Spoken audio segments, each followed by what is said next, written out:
Bonjour tout le monde, donc suite à la vidéo de la semaine dernière concernant la perte de graisse, aujourd'hui il est tout naturel que je vous parle du gain musculaire. Donc dans cette vidéo on va voir grossièrement comment fonctionne le muscle, comment il peut se développer et gagner en tonicité et les facteurs auxquels il faut faire attention pour progresser lors de ces séances. Donc tout d'abord, qu'est-ce que c'est qu'un muscle? Un muscle est généralement composé d'une subdivision de plusieurs fibres de plus en plus fines.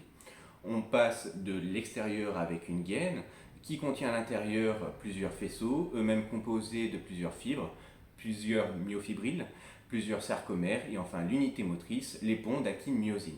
Ces derniers, en se raccourcissant, vont permettre aux muscles de se contracter et de générer un mouvement. C'est d'ailleurs son rôle. La plupart du temps, il va être attaché à une ou plusieurs surfaces osseuses, permettant justement la mobilité de ces surfaces entre elles.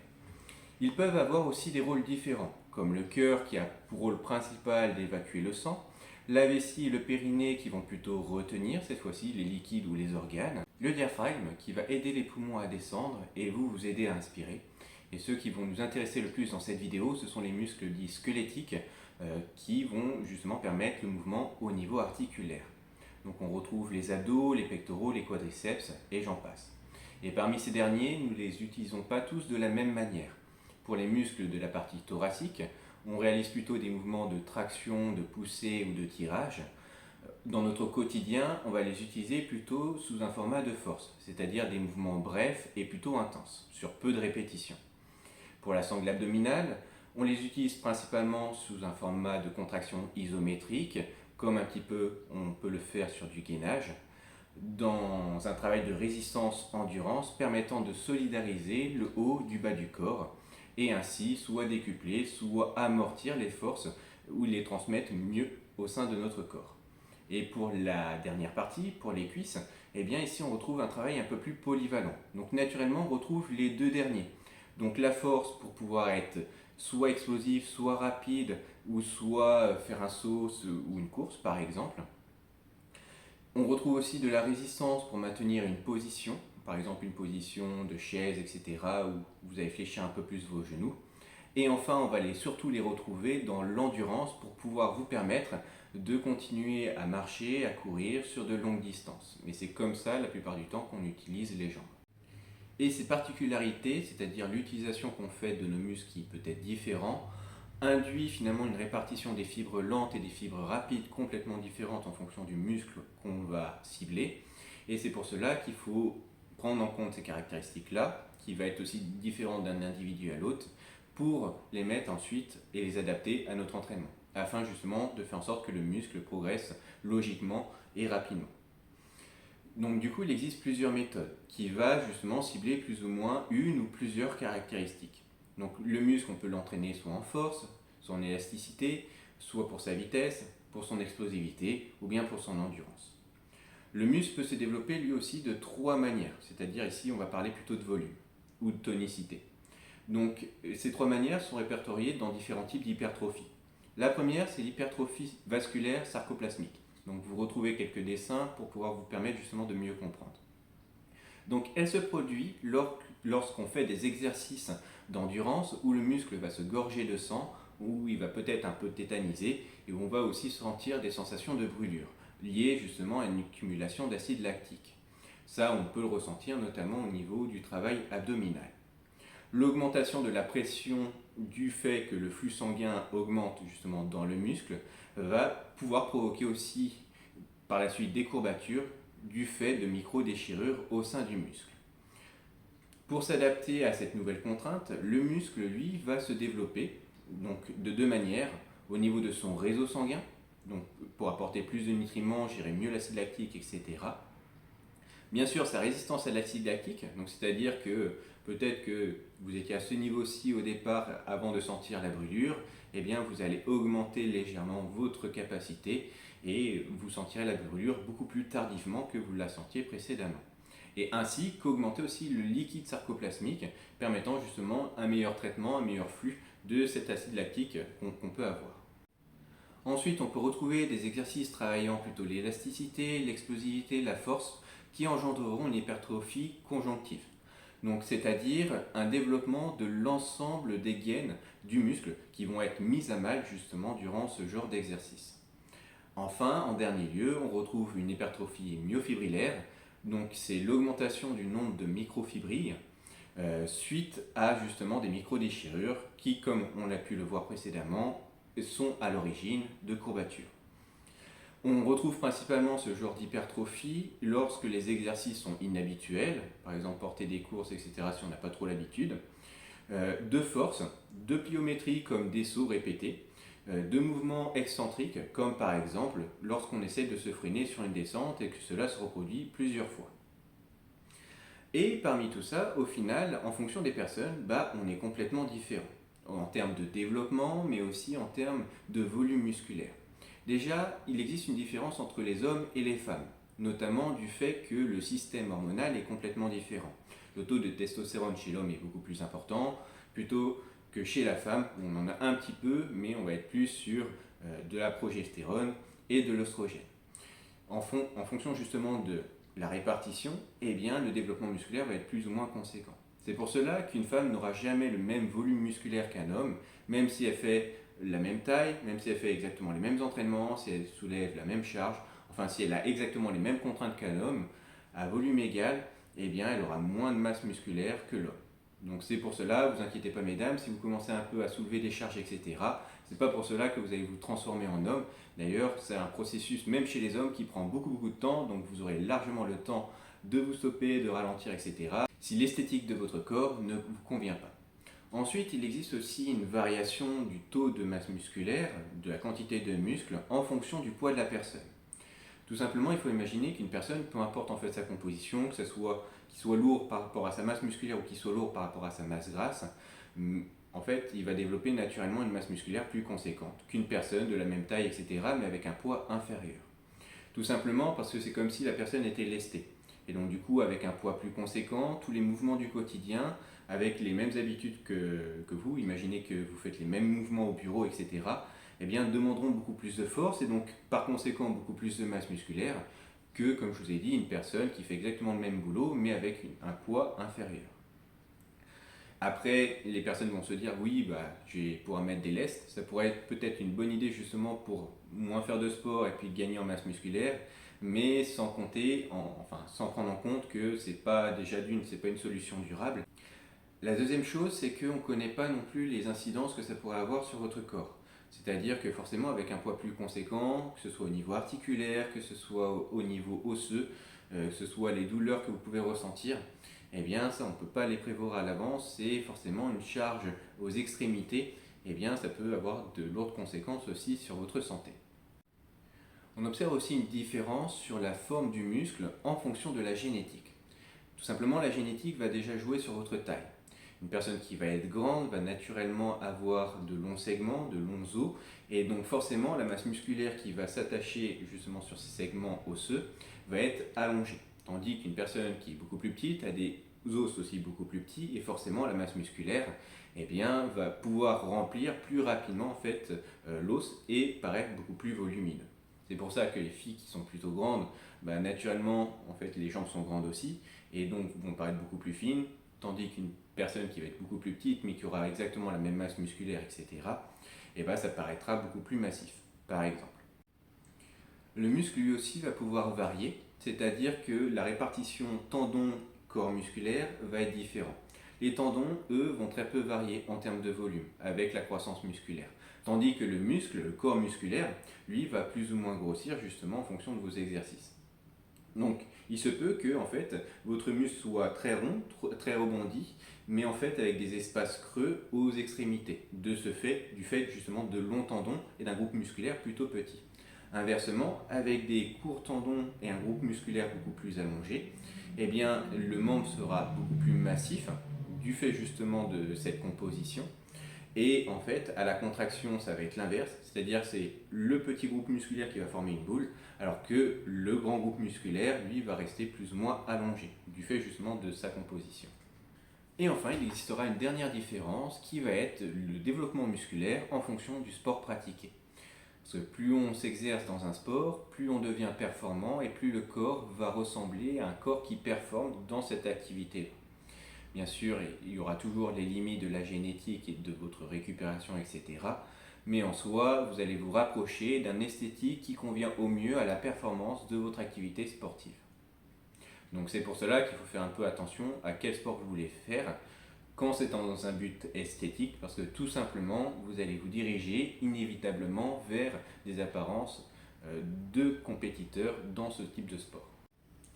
Et comme il existe des inégalités en fonction du poids du corps, eh bien l'activité apportant les meilleurs résultats esthétiques sont les activités avec un lest ajouté, car elles réunissent l'ensemble des types d'hypertrophie, alors que dans d'autres activités sportives, souvent il va y avoir un ou deux, mais rarement les trois. On retrouve la musculation, le cross-training, les activités de force et j'en passe. Quand on fait ce genre de sport, dans nos séances, il faut faire attention à certains facteurs pour pouvoir optimiser et diriger notre évolution. Le premier facteur, c'est le tonnage. Donc je vous explique rapidement ce que c'est. C'est tout simplement le poids cumulé sur un groupe musculaire par rapport au poids qu'il va pouvoir soulever sur l'ensemble de la séance. Donc, par exemple, si je fais du squat à 65 kg du poids du corps, sur une série de 15 répétitions, 3 séries en tout, eh bien à la fin de ma séance, j'aurai soulevé 2 tonnes 9. Si je me sens bien, la séance suivante, je vais essayer d'augmenter un petit peu l'intensité, par exemple en rajoutant 5 kg de lest. Ça me fera un poids total de 70 kg. Et pour le coup, mes jambes, à la fin de la séance, auront soulevé 3 tonnes 1. Donc il y a une évolution sur le tonnage en général, donc une évolution possible au niveau musculaire. Enfin, si je décide plutôt de faire autrement, c'est-à-dire que je me sens bien, je veux évoluer, et donc je choisis plutôt de faire une série supplémentaire, donc ça me rend 4 séries, mais je reste à 65 kg du poids du corps, toujours sur 15 répétitions, à la fin de la séance, j'aurai soulevé 3 tonnes 9. Donc sur le papier, peut-être plus intéressant, vous voyez, de faire une série supplémentaire plutôt que d'ajouter 5 kg. En fait, la différence entre les deux, c'est 800 grammes de plus pour la série supplémentaire, comparablement justement aux 5 kg. Après, sur le terrain, ça peut être différent, car il faut prendre en compte bien sûr l'accumulation de la fatigue, qui est beaucoup plus importante si vous faites 15 répétitions supplémentaires au poids du corps que si vous ajoutez juste 5 kg sur vos 3 séries, ainsi que votre capacité de récupération. Donc en soi, justement, il faut avoir un avis d'un professionnel, ça c'est vraiment l'idéal, ou bien se fier à ses ressentis pour pouvoir justement faire le bon choix, soit ajouter la série ou soit ajouter un petit peu de poids. Ensuite, l'autre point va être hyper important justement pour le précédent, et vous allez voir, tout est lié. La réalisation du mouvement est un point hyper important, tout simplement parce que ça va conditionner le tonnage, car comme nous l'avons vu, le tonnage, ça va être en fonction justement du groupe musculaire. On va compter le tonnage par rapport par exemple au quadriceps. Et en fait, la difficulté qu'il y a, c'est que la plupart des mouvements se font sur plusieurs groupes musculaires en même temps. C'est-à-dire que quand je fais du squat, forcément, je vais peut-être avoir une application des quadriceps, mais aussi une application des fessiers, des ischios, du dos, des abdos, etc. C'est un mouvement plutôt complet de squat. Donc, en fonction de ma réalisation, eh bien, j'aurai un recrutement complètement différent. Et l'objectif de l'entraînement, c'est faire en sorte justement d'optimiser le travail sur un groupe musculaire pour faire en sorte que les autres groupes musculaires restent au repos, pour faire en sorte justement après derrière d'avoir la récupération et de faire en sorte que l'entraînement suivant, où j'utilise une deuxième fois mes quadriceps, il soit le plus proche possible de 100% de ses capacités pour refaire une bonne séance. Là, ce qu'on veut éviter, c'est le surentraînement, c'est-à-dire utiliser tout le temps en fait, le groupe musculaire, qu'il n'ait pas le temps de récupérer, que la fatigue augmente et qui s'ensuit forcément par une blessure. Donc c'est pour ça que l'exécution est hyper importante. L'exécution va dépendre aussi de votre morphologie. Comme vous pouvez le voir sur le squat, l'image qui va s'afficher, en fonction de la taille de votre fémur, eh bien, vous allez avoir une position du bassin complètement différente. Si le fémur est court, vous allez pouvoir vous tenir droit et avoir peut-être un maximum de recrutement du quadriceps, alors que si votre buste est penché sur l'avant justement pour faire en sorte d'avoir toujours le centre de gravité entre vos pieds et pas être déséquilibré, votre bassin va être beaucoup plus incliné, vos muscles fessiers et de tout l'arrière de la cuisse vont être plus étirés et donc du coup vous risquez de les contracter quand vous allez vouloir pousser sur vos jambes. Donc il y aura une plus grosse implication de l'arrière de la cuisse et du fessier plus que des quadriceps.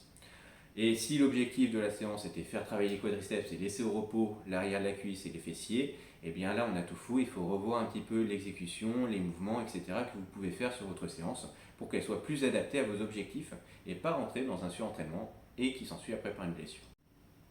Après, c'est vrai qu'il existe des exercices qui vont recruter qu'un seul groupe musculaire. Après, ils sont plutôt rares, je vous l'avoue, mais en soi, si on se débrouille bien, on peut justement avoir un mouvement qui va se diriger plutôt vers un groupe musculaire.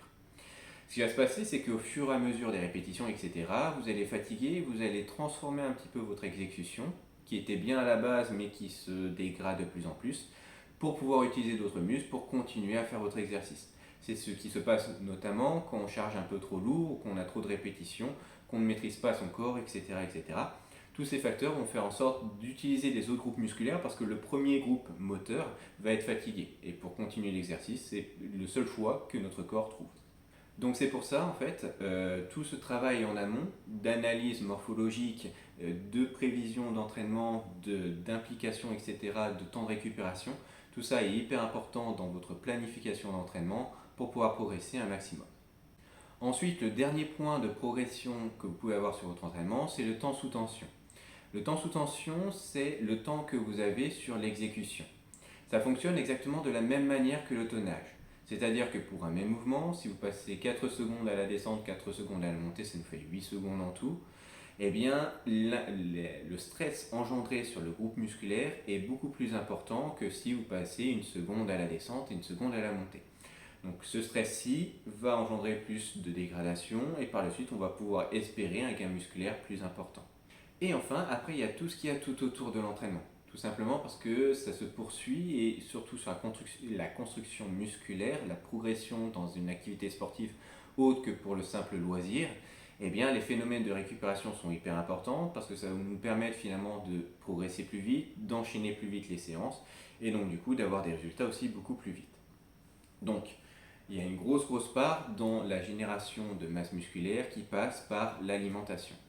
En fait, on ne peut pas manger n'importe quoi, etc. Parce que tout simplement, ça va nous aider à reconstruire notre masse musculaire, à récupérer, à ne pas mettre trop de toxines non plus au sein de nos cellules. Déjà qu'il y a tout l'entraînement à gérer, toutes les toxines créées par les muscles via la contraction musculaire. Il ne faudrait pas en rajouter en plus par une mauvaise alimentation. Donc l'alimentation fait partie d'une grande partie des résultats au niveau du gain musculaire, que ce soit aussi sur la perte de poids comme on a pu le voir. L'hydratation, parce qu'un muscle est composé environ à 75% d'eau.